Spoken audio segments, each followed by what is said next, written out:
예, 오늘 말씀 보겠습니다. 요한복음 20장입니다. 요한복음 20장 11절로 18절 말씀 보겠습니다. 요한복음 20장 11절로 18절 말씀 우리 다 같이 합독하도록 하겠습니다. 같이 봅니다. 마리아는 무덤 밖에 서서 울고 있더니 울면서 구부려 무덤 안을 들여다보니 흰옷 입은 두 천사가 예수의 시체에 뉘었던 곳에 하나는 머리편에 하나는 발편에 앉았더라. 천사들이 이르되 여자여 어찌하여 우느냐. 이르되 사람들이 내 주님을 옮겨다가 어디 두었는지 내가 알지 못함이니이다. 이 말을 하고 뒤로 돌이켜 예수께서 서 계신 것을 보았으나 예수이신 줄은 알지 못하더라.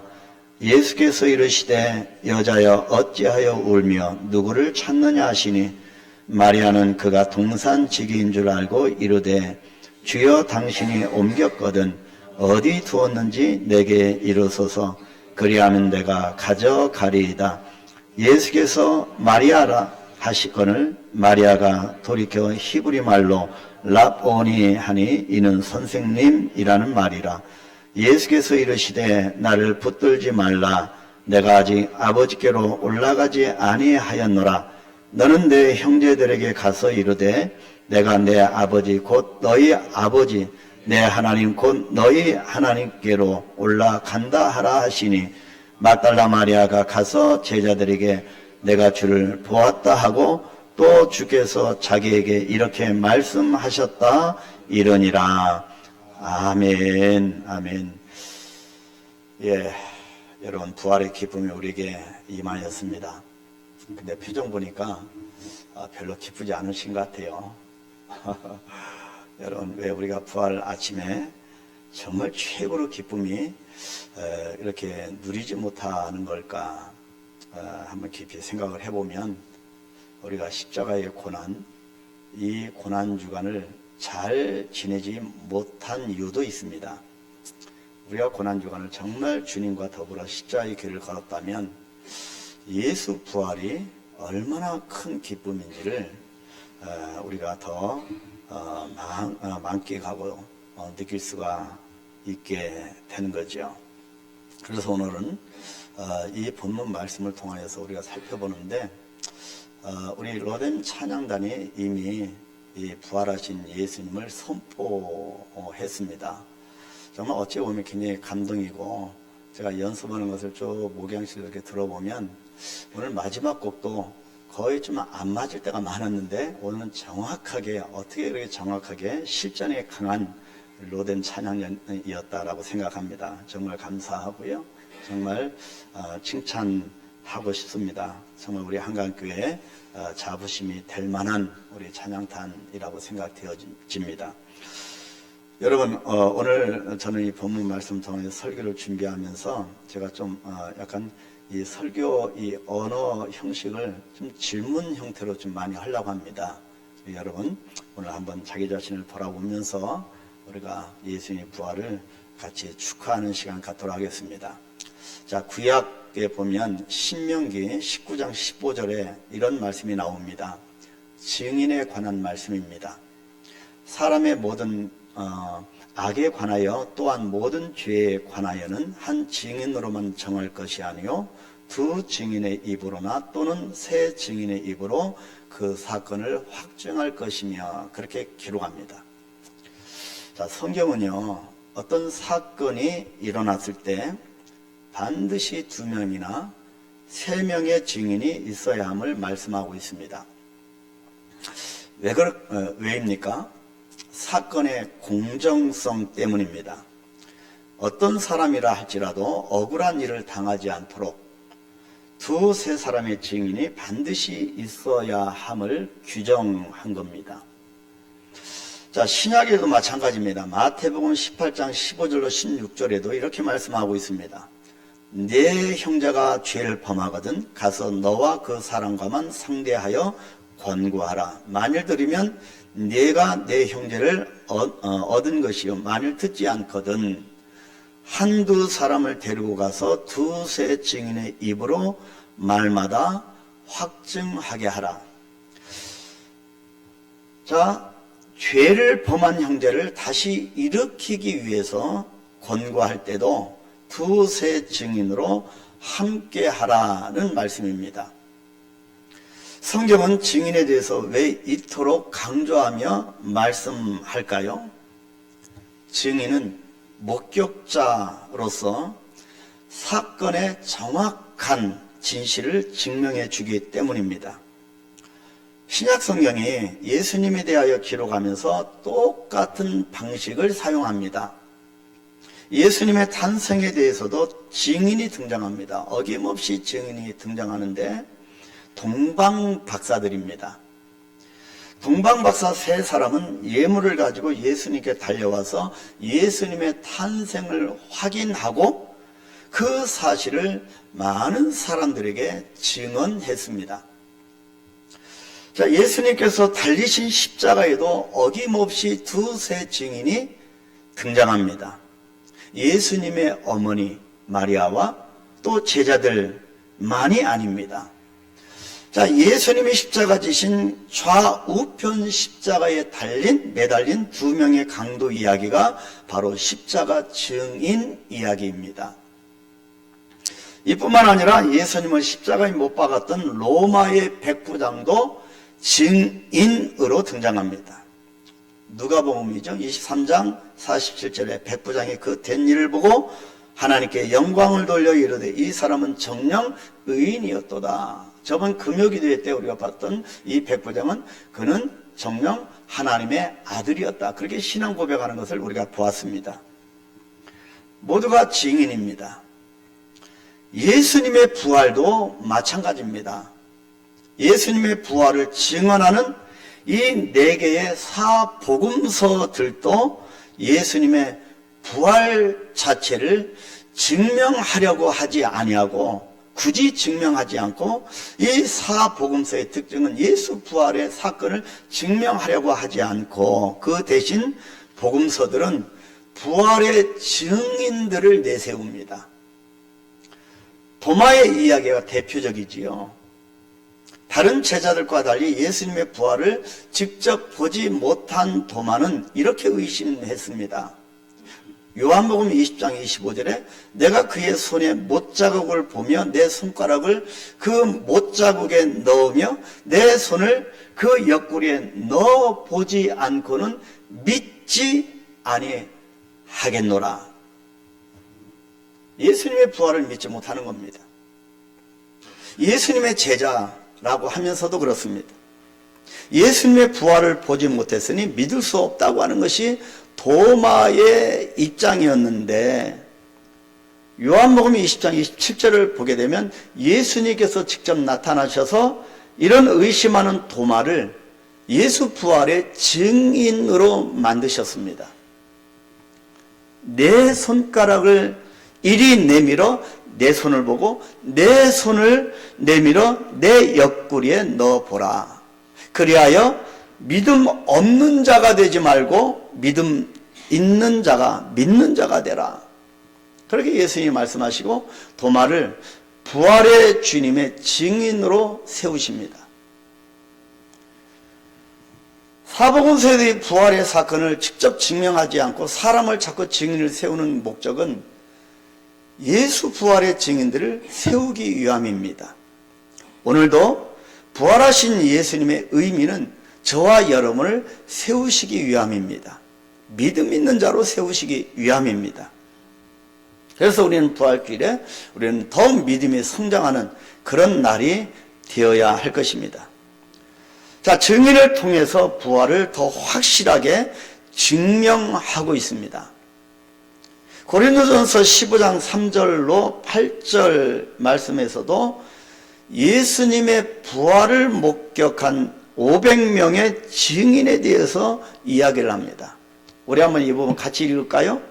이는 성경대로 그리스도께서 우리 죄를 위하여 죽으시고 장사 지낸 바 되셨다가 성경대로 사흘 만에 다시 살아나사 게바에게 보이시고 후에 12 제자에게와 그 후에 500여 형제에게 일시에 보이셨나니 그 중에 지금까지 대다수는 살아있고 어떤 사람은 잠들었으며 그 후에 야고보에게 보이셨으니 그 후에 모든 사도에게와 맨 나중에 만삭되지 못하여 난 자 같은 내게도 보이셨느니라.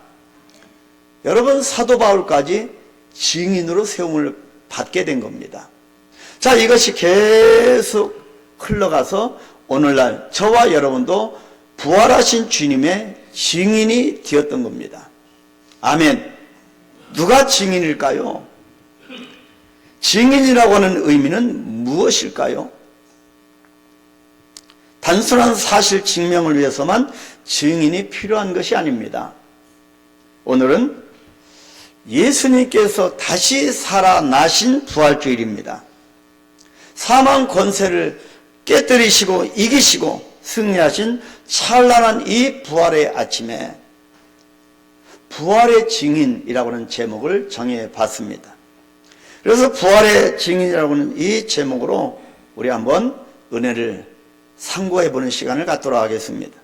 자, 첫 번째 단계를 우리가 한번 살펴보면 기독교는 증인의 종교라고 하는 사실입니다. 기독교는 증인의 종교입니다. 제가 여러분에게 질문을 드립니다. 여러분은 어떤 신앙생활을 지금 하고 계십니까? 여러분은 진정으로 증인이십니까? 오늘 본문이 기록한 대로 부활의 첫 증인은 다른 사람이 아닌 막달라 마리아였습니다. 좀 신분이 좀 고결하고 좀 대단한 사람이었으면, 사회적으로 덕망 있는 사람이었으면 참 좋았을 뻔했는데 왜 성경은 예수님의 부활의 첫 증인이 막달라 마리아가 되었을까?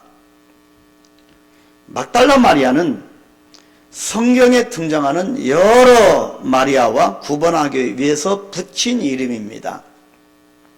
갈릴리 호수 근처에 있는 아주 작은 마을 막달라라고 하는 출신이라고 하는 뜻입니다. 예수님의 어머니도 마리아였고요. 나사로의 동생도 마리아였고, 또 예수님께 향유 옥합을 깨뜨린 여인도 마리아였습니다. 이 마리아와는 다른 마리아가 막달라 마리아입니다. 막달라 마리아는 예수님께서 십자가에 못 박혀 죽으실 때 그곳을 끝까지 지킨 사람이었습니다. 제자들도 다 도망했지만 예수님이 십자가 지실 때 끝까지 지킨 여인 막달라 마리아였습니다. 예수님을 무덤에 안치할 때도 모실 때에도 거기 있었습니다. 전혀 예수님 곁을 떠나지, 예수님이 죽으셨는데도 예수님 무덤 곁을 떠나지 아니하였던 여인입니다. 예수님의 시신에 바를 향품을 가지고 예수님의 무덤에 갔다가 가장 먼저 예수님의 부활하신 예수님을 만난 여자가 바로 이 막달라 마리아입니다. 이 막달라 마리아는 영광스럽게도 예수님의 부활의 증인이 된 겁니다. 본문 17절 18절에 오늘 우리가 읽었죠. 예수께서 이르시되 나를 붙들지 말라. 내가 아직 아버지께로 올라가지 아니하였노라. 너는 내 형제들에게 가서 이르되 내가 내 아버지 곧 너희 아버지 내 하나님 곧 너희 하나님께로 올라간다 하라 하시니 막달라 마리아가 가서 제자들에게 내가 주를 보았다, 그렇게 증언하고 있습니다. 또 주께서 자기에게 이렇게 말씀하셨다 이러니라. 부활하신 예수님의 증인으로 증언하고 있는 겁니다. 예수님이 십자가 지실 때, 죽으실 때 무덤에서 또 부활하시는 그 현장에서 막달라 마리아는 있었습니다. 그걸 결국 그 부활하신 예수님의 증인이 되어서 증언하고 있는 겁니다. 부활의 이 아침에 여러분 무엇을 위하여 살아가시고 또 무엇을 증언하고 살아가십니까? 여러분의 입술에 어떤 화제거리를 담고 계십니까?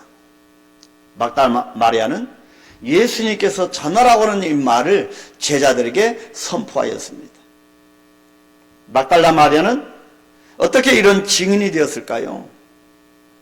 누가복음 8장 2절로 3절에 보니까 그 이유를 알려줍니다. 또한 악귀를 쫓아내심과 병 고침을 받은 어떤 여자들 곧 7 귀신이 나간 자 막달라인이라 하는 마리아와 헤롯이 청지기 구사의 아내 요한나와 수산나와 다른 여러 여자와 함께하여 자기들 소유로 그들을 섬기니라. 여러분, 자기의 소유로 하나님 앞에 섬길 뿐만 아니라 지금 막달라 마리아를 뭐라고 소개하고 있습니까? 7 귀신 들렸던 여자라고 소개하고 있습니다. 7 귀신이 들린 여자입니다. 7 귀신이 들렸다고 하는 이 말은 무엇을 의미할까요? 자, 7이라는 숫자, 이 7이라는 숫자 7을 말하는 것이 아닙니다. 숫자를 말하는 것이 아니라 7이라는 수는 유대인들에게 완전수를 의미하죠. 그런 완전한 숫자를 의미하는 것이 아니라 막달라 마리아가 7 귀신이 들렸다고 하는 것은 귀신 때문에, 그런 이 귀신들 때문에 한 존엄한 인간으로서의 모든 삶이 철저하게 무너진 여자라고 하는 뜻입니다. 온전히 살아갈 수 있었겠습니까? 귀신이 들려서 암흑같이 소망이 없는, 내일이 없는 그런 비참한 인생을 살았을 그런 여자를 말하고 있습니다. 그런데 예수님이 어떻게 하셨습니까? 예수님이 그 여인의 안에 있는 귀신을 쫓아내 주신 겁니다. 예수님 때문에 막달라 마리아가 귀신에게서 해방된 겁니다. 그래서 하나님의 형상으로 지음받은 거룩한 형상을 회복되게 된 겁니다. 그때부터 막달라 마리아는 예수님을 자기 주인으로 섬기면서 항상 언제나 예수님 주위에 있게 됩니다. 여러분, 많이 은혜 받은 자가 많이 사랑하게 되어 있습니다. 그래서 제가 아까 말씀드린 부활의 이 감격이, 감동이 별로 없다고 하면 여러분, 그분은 고난주간을 잘 보내지 못했기 때문입니다. 우리는 예수 믿을 때 십자가의 영광, 십자가의 승리만, 거기에만 관심을 더 집중할 때가 많습니다. 아니라는 거지요. 십자가의 영광 이전에 십자가의 고난이 먼저 있다는 겁니다.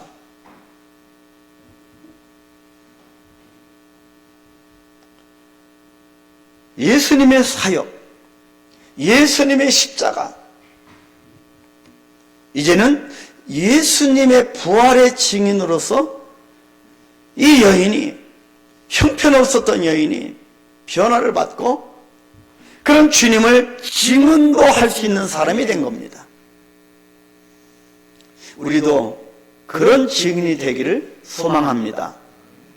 증인은 살아계신 하나님의 역사를, 임재를 체험한 사람을 말합니다. 그래서 증인은 목격자입니다. 예수께서 십자가에서 죽으심을 목격한 사람, 부활을 목격한 사람, 그 사람이 증인입니다. 이것이 기독교를 증인의 종교라고 부르는 이유입니다. 기독교는 이론을 가르치고 이론을 배운 사람들만이 모인 종교가 아닙니다. 기독교는 하나님을 만난 증인들과 그 증인들의 증언 위에 세워진 종교입니다. 우리 한국교회는 주님의 은혜를 체험한 증인들이 모인 그런 공동체가 되어야 할 것입니다. 이론으로만 주님을 믿는 것이 아니라 내가 주님이 부활하심을 내 온 몸으로 심령으로 체험하는, 그래서 그것을 증언하는 그런 교회가 되어야 할 것입니다. 증인의 종교, 목격자의 종교입니다. 예수 부활의 증인으로 우리가 서게 된다면 역동적이 될 수밖에 없습니다. 뜨거워질 수밖에 없습니다. 우리가 이 땅의 것을 논할 시간이 없습니다. 하나님의 것을 바라보면서 십자가를 향하여 서로 격려하며 하나가 되어서 달려가게 될 것입니다. 성령의 놀라운 역사가 나타나게 될 것입니다. 이제는 부활의 주님께서 이제는 하늘에 오르시면서 약속하신 성령을 우리에게 부어주실 텐데 그 부분을 우리가 사도행전을 보고 있지 않습니까? 주일마다. 이제는 다음 주부터 다시 한번 또 사도행전으로 돌아가서 나를 변화시키는 부활의 주님을 만나야 할 것입니다. 여러분은 부활의 증인이 확실하십니까? 진정으로 여러분이 부활의 주님의 증인으로 되고 계십니까? 변화되어야 합니다. 기독교는 증인의 종교입니다. 두 번째 모습, 증인은 삶이 변화된 사람입니다. 기독교는 증인의 종교라고 말씀드렸습니다. 예수님의 부활도 증인을 통하여 증언된다고 말씀드렸습니다. 증인이 없으면 기독교도 없는 겁니다. 그런데 깊이 생각해 보면 증인이란 단순히 말로만 증언하는 사람일 수가 없습니다. 단순한 목격자가, 증인이라는 것은 단순한 목격자가 아니기 때문입니다. 변화된 삶이 없으면 예수 부활의 증인이 되기 어렵습니다. 증인의 증언은 변화된 삶이 전제가 되어야 합니다. 우리가 믿음으로 구원받습니다. 우리의 공로가 전혀 들어가지 않습니다. 믿음으로 구원받지요. 그래서 값없이 의롭다함을 받았다라고 말을 합니다. 그러나 여기에 허점이 있습니다. 우리가 아무것도 안 해도 된다는 뜻이 아닙니다. 우리는 아무것도 하지 않았지만 예수 그리스도께서 십자가에서 죽으신 겁니다. 그 주님이 부활하셨습니다. 그래서 우리는 그 주님의 부활의 증인이 되어야 되는데 우리는 몸부림쳐야 합니다. 나의 변화를 위하여 몸부림쳐야 합니다. 여러분은 예수님을 믿은 후에 무엇이 달라지셨습니까? 해마다 맞이하는 이 부활을, 주일을 맞이했는데 그때마다 여러분의 변화는 무엇이었습니까? 10년 전이나 20년 전 똑같습니까? 분명히 주님은 우리에게 요구하십니다. 변화된 우리의 모습을 원하십니다. 변화되지 않고 현재에 안주하고 현실에 익숙해지면 죄송하지만 증인이 아닙니다.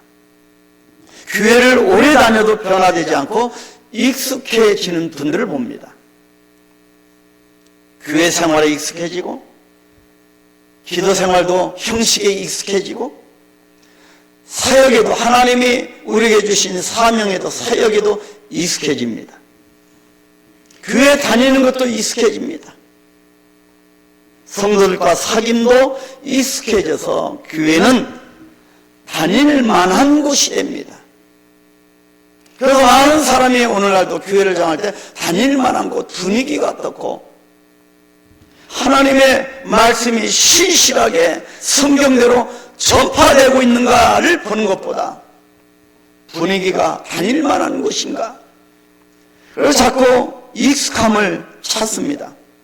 그런데 여러분, 익숙함이란 이것은 참으로 무서운 것입니다. 어찌 보면 우리의 영성을 다 빼앗아 갑니다. 그것이 변화인 줄로 알기 때문이죠. 그러나 익숙함은 변화가 아닙니다. 변화가 없으면 증인이 아닙니다. 증인은 삶이 온전히 변화된 사람입니다. 증인에게 변화된 삶이 없으면 그가 말하는 증언은 가짜가 되고 맙니다.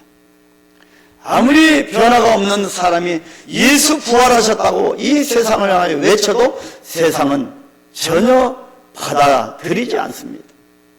그렇게 증언하는 그 사람의 변화가 안 보이기 때문입니다. 자기 자신도 변화시키지 못한 증언을 누가 믿어주겠습니까? 여러분, 금요기도 때 잠깐 말씀드렸는데요.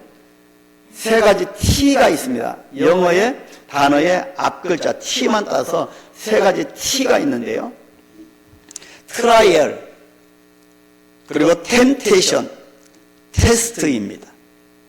이 세 가지 T를 통하여서 세 종류의 사람으로 나누어집니다. 자, 트라이얼, 시련에 이끌려가는 사람입니다. 고난과 시련이 올 때 자꾸 거기에 끌려가는 겁니다. 템테이션, 유혹에 이끌려가는 사람입니다. 자꾸 세상의 유혹에 끌려갑니다. 빠져들어가지요. 세상의 야망에 자꾸 빠져들어갑니다. 이끌려갑니다. 여러분, 이 세상에 얼마나 유혹이 많습니까?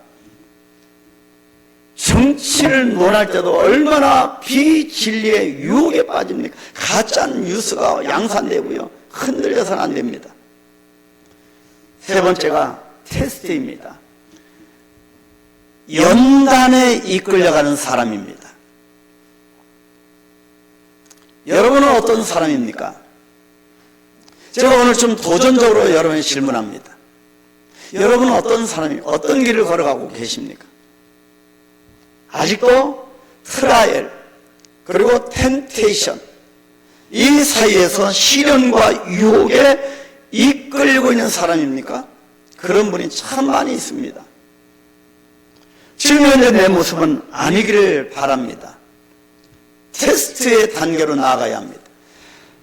하나님의 섭리 가운데 주시는, 하나님이 나를 정금같이 빚기 위해서 주시는 연단에 이끌려가는 사람이 되어야 합니다. 하나님이 나에게만 주시는 불행이라고 그렇게 낙심할 필요가 없는 거지요. 모든 것이 하나님의 손에 있습니다. 하나님께서 나에게 주시는 그 테스트입니다. 시험하시는 거지요. 그래서 때로는 연단을 주십니다. 그래서 우리는 자꾸 연단에 이끌려서 점점점 성숙해져가는 사람이 되어야 하는 것입니다. 언제까지 유혹에 이끌려서 시련에 이끌려서 주저앉아만 있을 것입니까?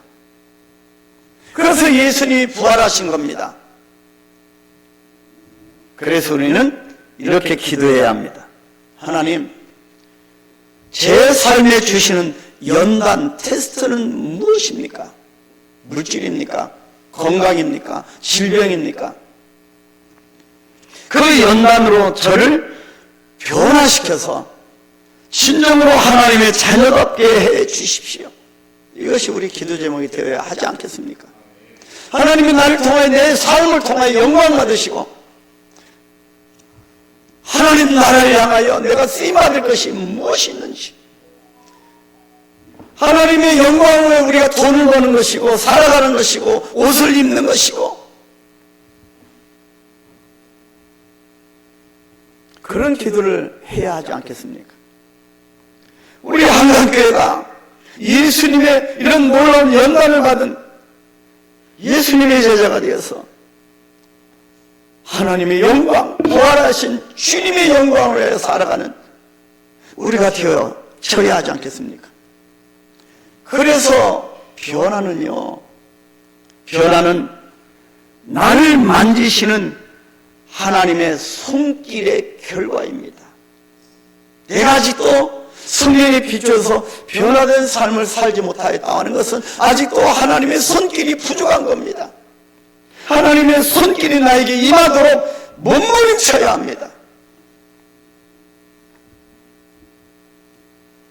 하나님은 오늘도 여러분과 저를 만지셔서 변화를 일으키시고 그것으로 하나님의 살아 계심을 우리에게 보여주시고 예수 그리스도께서 저와 여러분을 하여 다시 살아나셨음을 우리를 통해 이웃과 세상에 증언하게 하시는 것입니다. 선포하십시오. 예수님이 다시 부활하셨습니다. 세상을 향하여 선포하십시오. 이 정말 후진적인 우리 이 나라의 정치 모든 환경도 다시 부활되기를 소망합니다. 세 번째는, 그렇다면 예수 부활의 증인된 우리가 증인이 선포해야 할 증언이 무엇이겠습니까? 이 땅의 것이 아닐 것입니다. 먹고 마시는 것이 아닐 것입니다. 상대방에 자꾸 부여지는 그런 험잡을 것이 아닐 것입니다. 지금까지 저는 사역을 하면서 어떤 성도님이 저에 대해서 이렇게 이야기하셨다고 하는 소리를 듣습니다. 우리 목사님은 좀 강하지가 않아. 너무 마음이 여려서 할 말을 안 하고 너무나 성도들의 입장을 생각하느라고 여기서는 이 말도 들어주고 저기서는 저 말도 들어주고 이 사람을 만나면 이 사람도 잘했다고 하고 저 사람을 만나면 저 사람도 잘했다고 한다는 것입니다. 맞는 얘기입니다. 저는 그 소리를 듣고 한참을 생각해 보았습니다. 참 감사하다는 생각을 하게 되었습니다. 저에게는 그 말이 참 좋게 여겨졌습니다. 왜냐하면 제가 목사였기 때문입니다. 선교지에서도 그랬습니다. 저는 어떤 것을 기도하면서 하나님 주신 것을 결정하고 이렇게 하십시오라고 하는 적이 많이 없습니다. 다 상의하고 논의합니다. 목사가 이 사람만 옳다고 하고 이 사람만 편을 들면 어떻게 되겠습니까? 목사가 이 사람 말을 들어주고 그의 말에 수긍을 해줘야 하지 않겠습니까? 저 사람의 말도 들어주고 그 말에도 수긍을 해줘야 하지 않겠습니까? 이유가 무엇일까 저도 생각을 해봤습니다. 그것은 영혼들의 일어섬 때문이었습니다. 저는 한 영혼이라도 구원받아야 된다고 하면 저는 제 몸을 던집니다. 그래서 제가 능력이 있어서가 아니고 그래서 많은 곳에 교회가 세워진 겁니다. 일어섬 때문입니다. 그래서 자기 말을 들어주는 목사가 있고 자기 편을 들어주는 목사가 있어야 응어리진 그런 뭉쳐진 응어리를 풀 수 있고 또다시 그 사람이 일어설 수 있지 않겠습니까? 그래야 넘어진 인생의 사각지대로부터 낙심으로부터 다시 일어설 수가 있지 않겠습니까? 예수 진리가 무엇입니까? 현장에서 간호하다 붙잡힌 여인에게 다시 한 번 더 올바르게 살 기회를 주시고 또는 어떤 때는 세리의 집에 들어가셔서 그 집에서 사람들의 눈총도 아랑곳 없이 식사를 같이 하신 것 아니겠습니까? 이것이 진리 아니겠습니까? 부활하신 예수님께서 이 땅에서 보여주시고 말씀하신 복음이 바로 그런 것이 아니겠습니까? 사도 바울도 자신에 대해서 이렇게 말했습니다. 고린도전서 9장 20절로 22절 우리 한번 다 같이 큰 소리 읽겠습니다. 유대인들에게 내가 유대인과 같이 된 것은 유대인들을 얻고자 하며 율법 아래에 있는 자들에게는 내가 율법 아래에 있지 아니하나 율법 아래에 있는 자 같이 된 것은 율법 아래에 있는 자들을 얻고자 하며 율법 없는 자에게는 내가 하나님께는 율법 없는 자가 아니요 도리어 그리스도의 율법 아래에 있는 자이나 율법 없는 자와 같이 된 것은 율법 없는 자들을 얻고자 합니다. 약한 자들에게 내가 약한 자와 같이 된 것은 약한 자들을 얻고자 하며 내가 여러 사람에게 여러 모습이 된 것은 아무쪼록 몇 사람이라도 구원하고자 함이니 바울의 우유부단한 모습을 말하려고 하는 것이 아닙니다. 영혼을 일으켜 세우기 위한 것입니다. 이것이야말로 변화된 사도 바울의 증언이었습니다. 여러분, 부활의 아침을 맞아 이후로 우리는 한 영혼이라도 일어섬을 도와주는 사람이 되어야 합니다. 한 영혼이라도 우리의 언어를 통하여 낙심케 해서는 안 될 것입니다. 예수님도 그러하셨고 사도 바울도 그러 했기 때문입니다. 부활하신 예수님을 만나고 나서 예수 복음의 능력을 알고 나니 사도 바울이 변화된 것입니다. 사람을 바꿔놓는 책이 사도행전입니다. 아직도 나의 변화가 없다고 하면 다시 한번 주님 앞에 무릎 꿇어야 합니다. 증인은 먼저 자신의 변화를 증언하는 사람입니다. 예수 부활을 증언하기 전에 그 부활을 보고 바뀌어진 내 모습을 증언하는 사람이 되어야 합니다. 그래서 증인이 선포해야 할 증언은 반드시 자신의 변화된 언어가 우선되어야 합니다.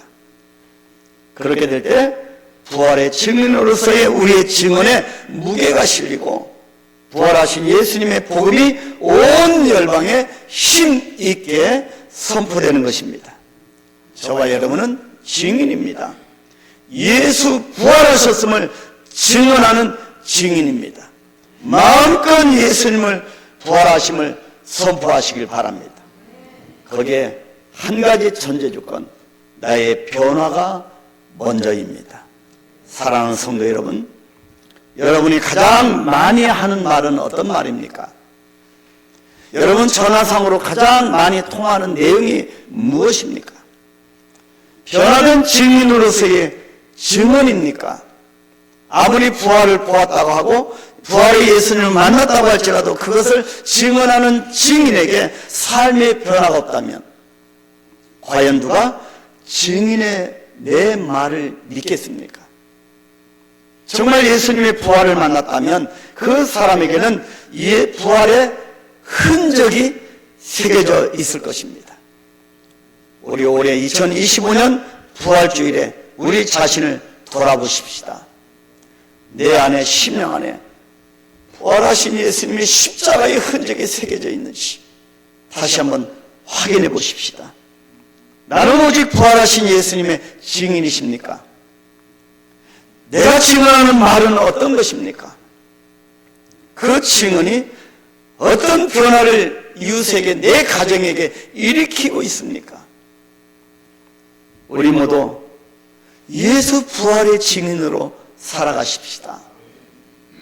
그리고 예수님의 십자가 흔적과 승리의 흔적을 새기면서 부활의 증인으로 살아감으로 우리 운양동과 기쁘시가 바뀌어지고 내 가정이 바뀌어지고 자녀들이 변화가 일어나고 이 나라 민족에 지금 심각하게 혼란 가운데 있는 이 나라 민족에 부활의 역사가 나타나고 회복되는 역사, 그런 증인으로 살아가시기를 부활하신 예수님의 이름으로 진심으로 축복합니다.